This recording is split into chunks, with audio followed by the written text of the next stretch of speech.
Jungle.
వెంకటేశుడా మూడు నామాల ముద్దు శ్రీనివాసుడా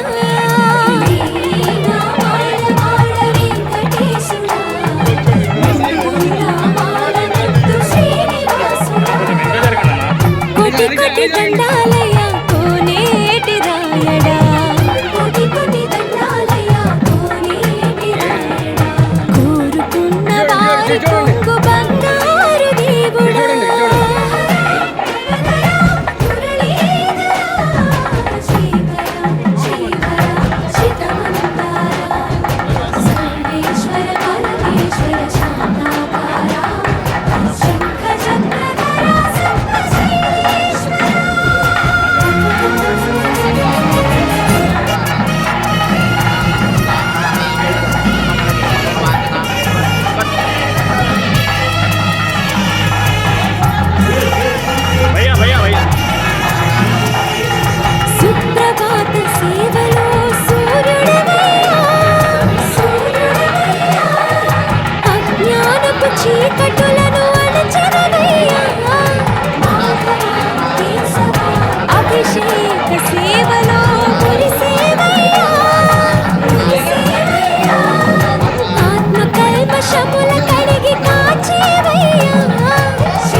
ऋषिकेश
నమస్కారాలు తెలియజేస్తున్నాను.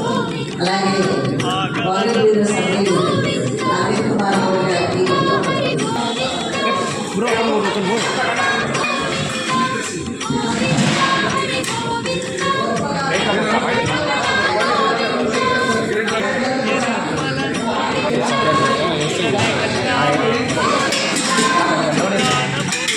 ఇక్కడ ఒక రైస్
తెలుగుదేశం పార్టీ రామారావు గారి అభిమానులు అందరూ ఇక్కడ సమావేశం అవడానికి ముఖ్యమైన కారణం గౌరవనీయులు శ్రీ నందూరి నర్సిరెడ్డి గారికి టీటీడీలో పాలకమండలి సభ్యులుగా ఇచ్చేసిన సందర్భంగా మనందరూ ఇక్కడ కలిసాం. చాలా సంతోషాయకం.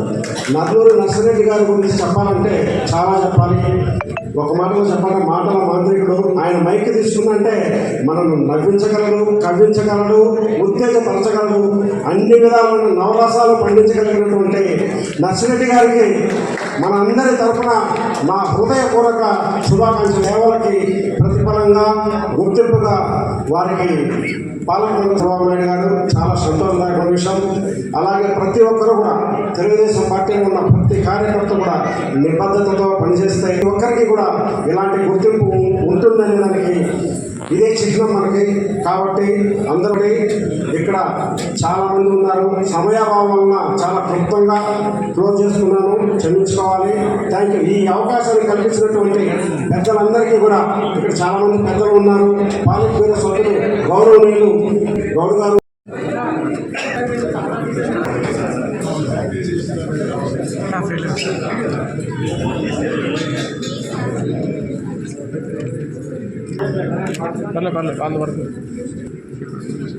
ఇప్పుడు పొలిట్ బ్యూరో సభ్యులు శ్రీ అరవింద్ కుమార్ గౌడ్ గారు నందూరి నర్సిరెడ్డి గారిని సన్మానిస్తున్నారు. దయచేసి అందరూ ఒకసారి అష్టం గోళాలు వ్యక్తపరుస్తారు.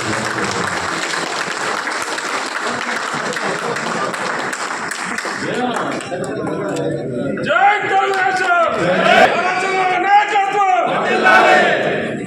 నర్సిరెడ్డి నాయకత్వం నర్సిరెడ్డి నాయకత్వం జై తెలుగుదేశం జై తెలుగుదేశం జోహార్ ఎన్టీఆర్ జోహార్ జోహార్ జోహార్ ఎన్టీఆర్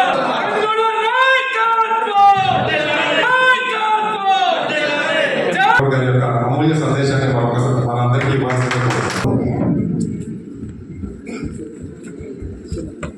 హరికృష్ణ గారు వారి సతీమణి అందరు మెంబర్స్ కూడా ఒక మంచి కార్యక్రమం. ఈ ఆలోచన రావటమే హరి గారిని నేను మొట్టమొదటి అభినందిస్తా ఉన్నాను. ఈ టైంలో ఒక సిన్సియర్ కార్యకర్త 28 సంవత్సరాలు పార్టీలో ఏకదాటిగా పనిచేసి, ముఖ్యంగా నాకు ఇప్పటిదాకా ఎల్ఎల్బి అంటే ఇన్ని పెద్ద చదువులు చదివి నేను 8th ఇంటర్మీడియట్ అనుకున్నాను. వారి విచిత్రపోతున్నది కూడా ఈయన చెప్తే, అంటే అంత స్టడీ చేసి అంత నాలెడ్జ్ ఉండి తనకు ప్రాక్టీస్ చేసుకునే అవకాశం ఉండి ఏ లెక్చరర్ ఇప్పుడే చెప్తా ఉన్నాడు, వారి దగ్గర స్నేహితులు కానీ వాళ్ళ జూనియర్లు కానీ వాళ్ళ సీనియర్స్ కానీ తెలంగాణ మొత్తము ఏ మంత్రి పదవి అవసరం లేదు, మన నర్సిరెడ్డి దగ్గరికి పోతే బయలు వెళ్ళిపోతుంది.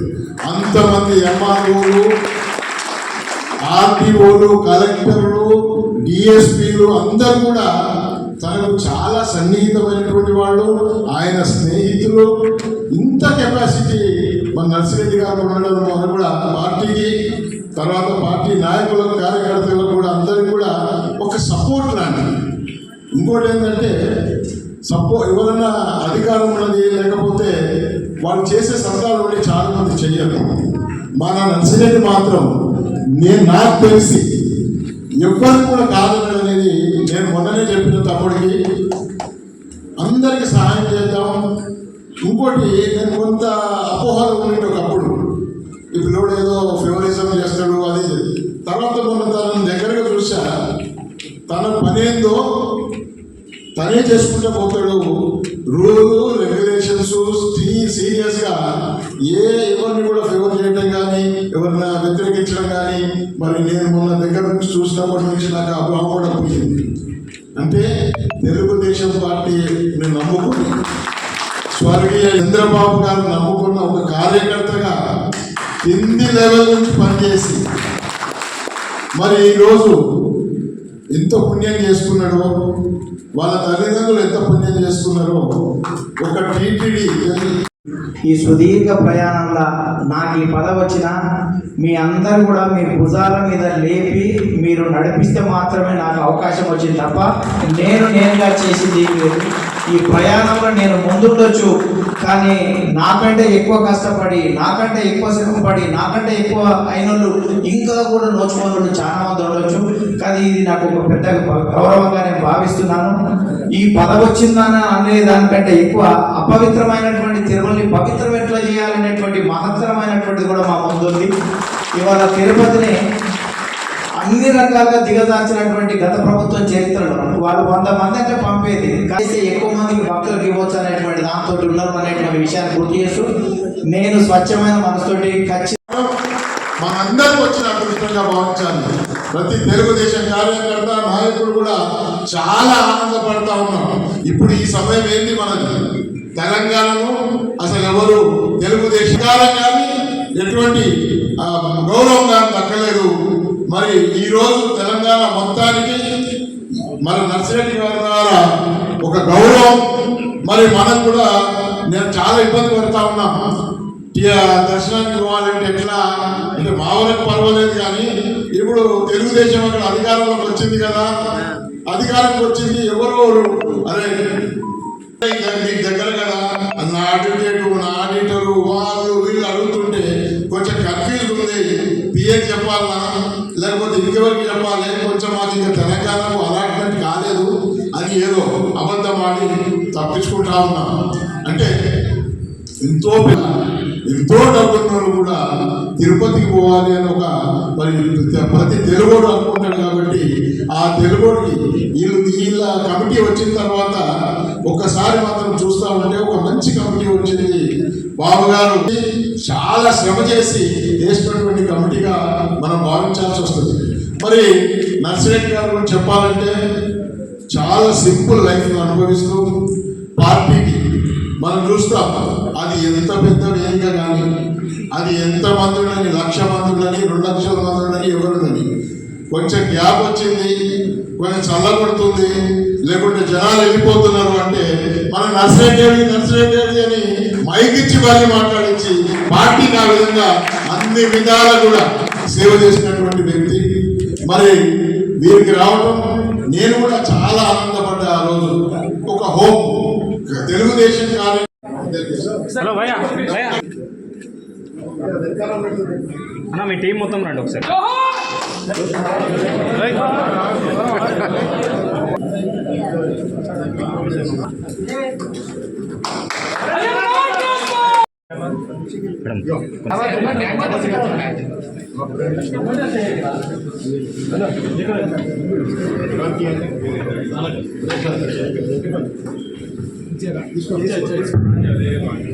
ఒకసారి చూడండి, ఇక్కడ చూడండి సార్, కొంచెం వెనక్కి జరగండి. రైట్, అందరు చూడండి.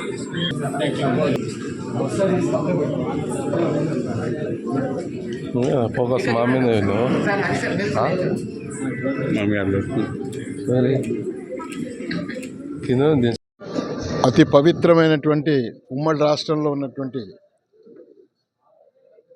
ప్రతి హిందువు ఇలవేల్పు అయినటువంటి వెంకటేశ్వర స్వామి యొక్క పాలక మండలిలో మా తెలుగుదేశం నాయకుడు కార్యకర్త స్థాయి నుంచి సుదీర్ఘకాలంగా పనిచేసి ఒక ఉన్నత విద్యావంతుడు, తనకు ఎల్ఎల్బి ఎల్ఎల్ఎం ఉన్నా, సంపాదించుకునే అవకాశం ఉన్నా కేవలం ప్రజాసేవ చేద్దామని మరి స్వర్గీయ ఎన్టీ రామారావు గారు ఇక్కడ చేసినటువంటి సంక్షేమ కార్యక్రమాలను చూసి మరి చంద్రబాబు నాయుడు గారి యొక్క నాయకత్వంలో పనిచేద్దాం, మనం ప్రజాసేవ చేయాలంటే తెలుగుదేశం పార్టీ సరైనటువంటి పార్టీ అని ఎన్నుకొని పదవులు వచ్చినా రాకున్నా ఆయనకు ఎన్ని ఇబ్బందులున్నా పార్టీని వదలకుండా ఆయనకు కూడా అవకాశాలు వచ్చాయి. పక్క పార్టీలలో పిలిచినా ఎక్కడ పోకుండా పార్టీని అంటబెట్టుకొని ఉన్నందుకు ఒక కార్యకర్తకు, ఒక నాయకుడికి, ఒక నిజాయితీ పరుడికి ఈరోజు ఆ యొక్క వెంకటేశ్వర స్వామి యొక్క ఆశీర్వాదం వల్ల, వాళ్ళ తల్లిదండ్రులు తను చేసుకున్నటువంటి పుణ్యం వల్ల చంద్రబాబు నాయుడు గారు, లోకేష్ గారు వారికి అవకాశం కల్పించడం, మరి మేమందరం కూడా తెలంగాణ తెలుగుదేశం తరఫున వారికి కృతజ్ఞతలు తెలియజేస్తూ, మరి ముఖ్యంగా ఈరోజు తెలుగుదేశం కుటుంబం అనేది ప్రతిసారి కూడా చంద్రబాబు నాయుడు గారు కానీ మేమందరము మీటింగ్లలో కుటుంబ సభ్యులం అంటాం. మరి మా కుటుంబ సభ్యుడికి ఒకరికి వస్తే మేము ఏ విధంగా ఆ ఆనందాన్ని పంచుకుంటామో ఈరోజు ఇక్కడ ఉన్నటువంటి ఐటీడీపీ నాయకుడు హరి గారు చొరవ తీసుకొని ముందరకు వచ్చి డబ్బును కూడా లెక్క చేయకుండా అందరు కుటుంబ సభ్యులను పిలిచి ఈ ఆనందాన్ని భరతనాట్యము ఇవన్నీ స్టేజ్ వేయించి అవన్నీ చేసి మరి వారిని కూడా అభినందించాల్సిన అవసరం ఉంది. మరి మేమందరం కూడా 20 సంవత్సరాల నుంచి ఎటువంటి అధికారం కానీ ఎటువంటి హోదాలు కానీ లేవు, కేవలం ఉద్యమాలే చేస్తూ ఉన్నాం. ఫ్యూచర్లో 100% ఇక్కడ తెలంగాణలో తెలుగుదేశం పార్టీకి మరి అధికారంలో భాగస్వామ్యం చేసుకోవడానికి అవకాశాలు ఎక్కువగా అనిపిస్తూ ఉన్నాయి. మరి ప్రజలందరూ కూడా మనవి ఈరోజు చూసాం మనం ఆంధ్రప్రదేశ్ విషయానికి వస్తే గత పాలన ఎట్లా ఉంది, ఈ పాలన ఎట్లా ఉంది, ఆ నాయకుడు ఎట్లా ఉన్నాడు, ఈ నాయకుడు ఎట్లా ఉన్నాడు, అది తెలుగుదేశం మరియు చంద్రబాబు నాయుడు గారి యొక్క నాయకత్వ పటిమ తెలియజేస్తూ ఉంది. ఇంత అప్పుల పాలు చేసినటువంటి రాష్ట్రాన్ని, ఇంత అధోగతి పాలు చేసినటువంటి రాష్ట్రాన్ని ఈరోజు సరిదిద్దుతున్నటువంటి నాయకుడు మా చంద్రబాబు నాయుడు గారు, తర్వాత తెలుగుదేశం పార్టీ. కాబట్టి ఈరోజు ప్రత్యేకంగా మేమందరం కూడా మరి నర్సిరెడ్డి గారిని అభినందిస్తూ ఉన్నాం.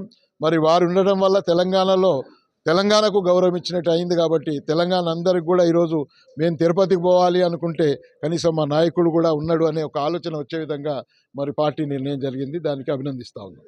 టీడీపీ ఆధ్వర్యంలో చేస్తున్నటువంటి ఈ సన్మానానికి వాళ్ళ ఐటీడీపీకి తెలంగాణ తెలుగుదేశం పార్టీ యావత్తు నాయకులకు అందరు కూడా ధన్యవాదాలు తెలియజేస్తున్నాను. కలియుగ వైకుంఠ దైవం అటువంటి వెంకటేశ్వర స్వామి అనుగ్రహంతో, చంద్రబాబు నాయుడు గారి, లోకేష్ గారి ఆశీస్సులతోటి, అనేక మంది లక్షలాది మంది కార్యకర్తల యొక్క బ్లెస్సింగ్స్ తోటి నాకు ఈ పదవి వచ్చింది. ఇది చాలా గౌరవంగా భావిస్తున్నాను. అన్నిటికంటే ముఖ్యంగా ఒకవైపు మేము ఆనందంలో ఉన్నాం, ఒక పాలక మండలిలో సభ్యులు కావడం, రెండో రోజు అదే రకంగా కూడా ఈ పవిత్రతను ఎలా కాపాడాలి అనేటువంటి విషయంలో కూడా మేము పెద్ద ఎత్తున కూడా ఆలోచిస్తున్నటువంటి పరిస్థితి. గత ప్రభుత్వంలో ఉన్నప్పుడు వెంకటేశ్వర స్వామి ఆలయాన్ని అన్ని రకాలు కూడా అప్రతిష్ట పాలు చేశారు, దిగజార్చారు, అనేక రకాల దర్శనాలు కూడా దందాలు నడిపించారు, లడ్డుల్లో కల్తీ జరిగింది, పెద్ద ఎత్తున కూడా అపవిత్ర ముట్టుకుని కోట్లాది మంది భక్తుల మనోభావాలు దెబ్బతింటున్నటువంటి తరుణంలో మేము పాలక మండలి సభ్యులు కావడం మాకు ఇంత బాధ్యతను పెంచింది, బరువు పెంచింది. ప్రతిష్టను కొనసాగించాలి, భక్తుల సౌకర్యాలు మెరుగుపరచాలి, భక్తులకు సేవా కార్యక్రమాలు ఇచ్చాలి, భగవంతుని యొక్క ఆస్తిని కాపాడాలి, ఈ దేవుని యొక్క దేవదేవుని ఈ రకంగా సేవ చేసే అటువంటి అదృష్టంగా భావిస్తూ పెద్ద ఎత్తున కూడా మేము భక్తులకు మనోభావాల్ని గౌరవిస్తూ ప్రతిష్టను కొనసాగిస్తాం, భగవంతుని ఆస్తులు కాపాడుతాం. పార్టీని నాయకుల యొక్కని కూడా గుర్తించి వారికి కూడా ఈ రకంగా దర్శనాలు కల్పిస్తూ భక్తుల మధ్య, జనం మధ్య ఉంటూ ముందు కొనసాగుతాం.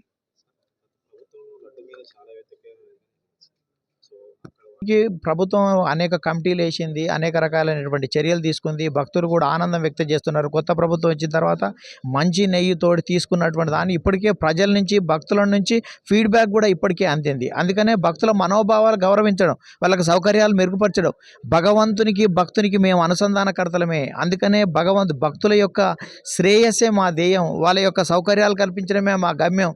భక్తులు అనే వాళ్ళని మేము దైవంగా భావించవలసినటువంటి అవసరం ఉంది. అందుకనే భక్తుల కోసం ప్రతిరోజు, ప్రతి గంట, ప్రతి నిమిషం, ప్రతి క్షణం కూడా భక్తుల శ్రేయస్సు కోసం మేము పనిచేస్తాం. గుడి యొక్క ప్రతిష్టను పెంచుతాం, భగవంతుని ఆస్తులు కాపాడుతాం. అన్నీ కూడా ప్రతిష్టను అన్ని రకాలుగా కూడా దేవుని ప్రతిష్ట కోసం మేము ఈ కాలం పనిచేస్తాం. గత ప్రభుత్వంలో ఉన్నప్పుడు ఏంటంటే మంత్రులు, ఎమ్మెల్యేలు ఇష్టానుసారంగా దుర్వినియోగం చేసేవారు. ఒక్కొక్క లెటర్ మీద 100 మంది, 150 మందిని తీసుకుపోయినటువంటి పరిస్థితి ఉంది. చంద్రబాబు నాయుడు గారు ఆదేశానుసారం ఇవాళ మినిమం ఇచ్చినప్పుడు తాను ప్రధానంగా ఏందనుకున్నా అంటే భక్తుల యొక్క సౌకర్యాలు ఎలా మెరుగుపరచాలి, భవిష్యత్తులో ఆర్టిఫిషియల్ ఫేస్ ద్వారా, ఈ ఫేస్ ఇంటెలిజెన్స్ ద్వారా, దీని ద్వారా సౌకర్యాలు ఒక 2 గంటల కంటే ఎక్కువ భక్తుడు లోపల ఉండొద్దు. అందుకని దీన్ని ఏ రకంగా చేయాలనేటువంటి పెద్ద ఎత్తున కూడా ఇవాళ దాని మీద ఎఫర్ట్ పెడుతున్నారు. భవిష్యత్తులో ఏ లెటర్లు అవసరం లేకుండా చేయాలనేటువంటిది మా ధ్యేయం. అందుకనే భక్తులకు ఏ రకంగా చేయాలి, సాంకేతిక పరంగా వస్తున్నటువంటి మార్పులన్నింటినీ కూడా, సాంకేతిక పరంగా వస్తున్న భక్తులని మరింత మెరుగైన సేవలు అందిస్తూ తక్కువ సమయంలో ఎక్కువ మంది భక్తులకు దర్శన భాగ్యం కలిగించేదానికి కసరత్తు చేస్తున్నాం. మున్ముందు ఇది సాధ్యమవుతుందని మేము భావిస్తున్నాం.